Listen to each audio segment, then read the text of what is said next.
Band-Aid, the charitable, and controversial, history of Do They Know It's Christmas? While the musical substance of Do They Know It's Christmas? Can be debated, critics of the charity single were more concerned that the hit song appeared to be pandering. Bob Geldof, to his mounting horror, realized Boy George was missing. It was November 25, 1984, and Geldof, a musician and frontman for the Boomtown Rats, had assembled a who's who of talent for a charity single titled Do They Know It's Christmas? He had corralled Bono, Sting, Kool and the Gang, and all of Bananarama, among others, but Boy George was nowhere to be found. Making calls from the London studio where everyone had gathered, Geldof tracked him down and realized he was sound asleep in a hotel room in New York City.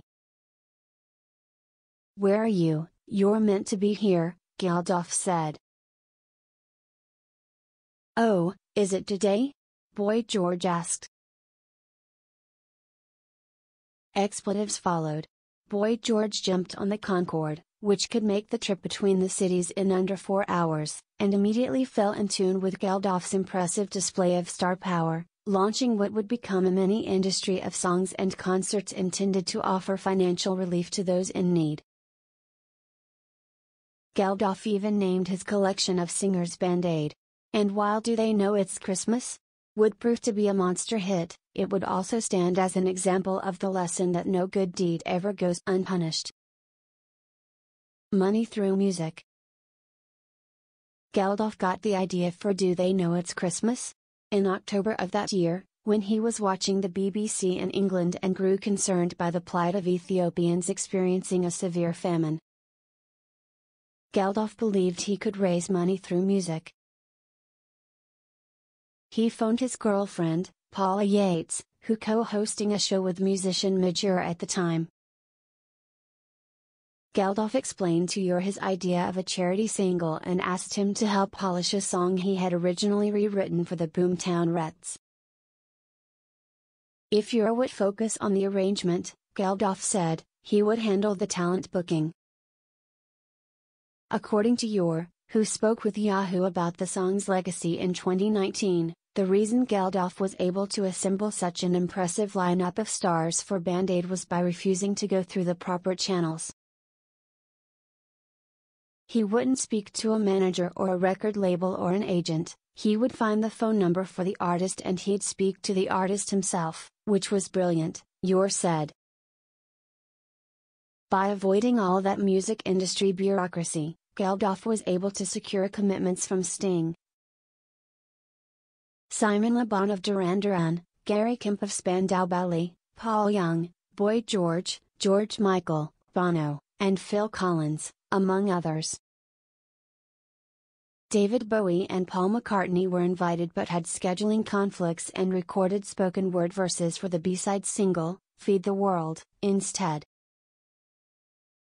Because Geldof and Ur wanted to issue the record in time for the holidays to make an appeal to listeners emotionally affected by the season, they didn't have much time.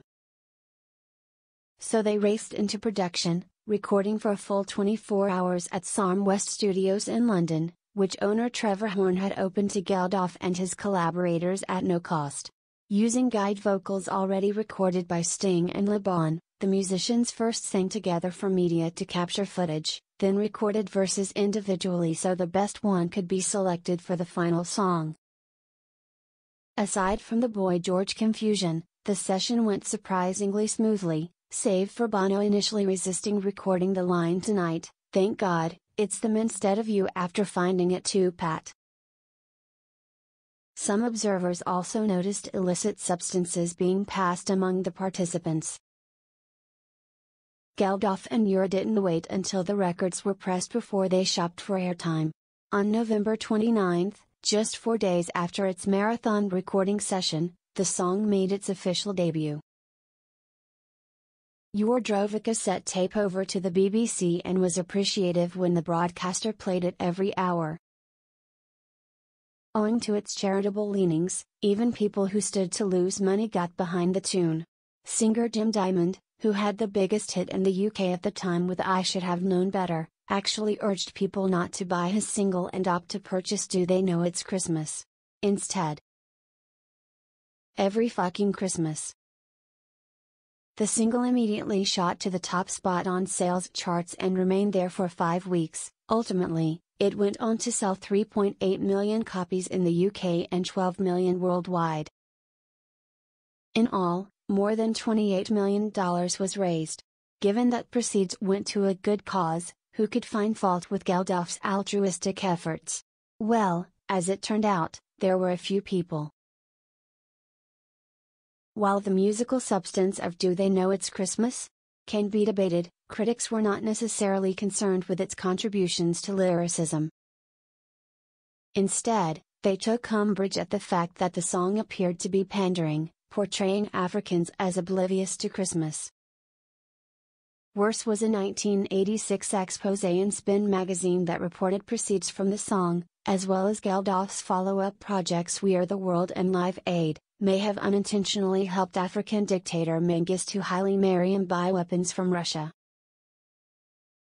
Geldof refused to comment for the Spin article, but had a statement for people who found the song itself lacking when it was re-recorded in 2014 with One Direction, Sam Smith, and others to help fund the fight against the Ebola virus.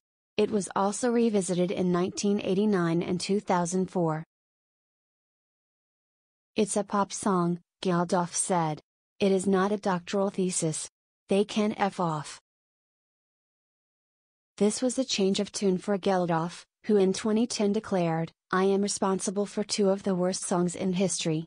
One is, Do They Know It's Christmas? The other one is We Are the World. Any day soon, I will go to the supermarket, head to the meat counter, and it will be playing. Every effing Christmas. While Ure has said it's unlikely the song will be re-released again, it may not necessarily be the end of the story. In 2017, director James Ward Birkitt was reportedly mulling a feature film titled Do They Know It's Murder? The movie would see Geldof attempt to pull off the charity single while trying to solve the murder of one of the musicians in the studio. As of right now, IMDb lists the project, mercifully, as being in development.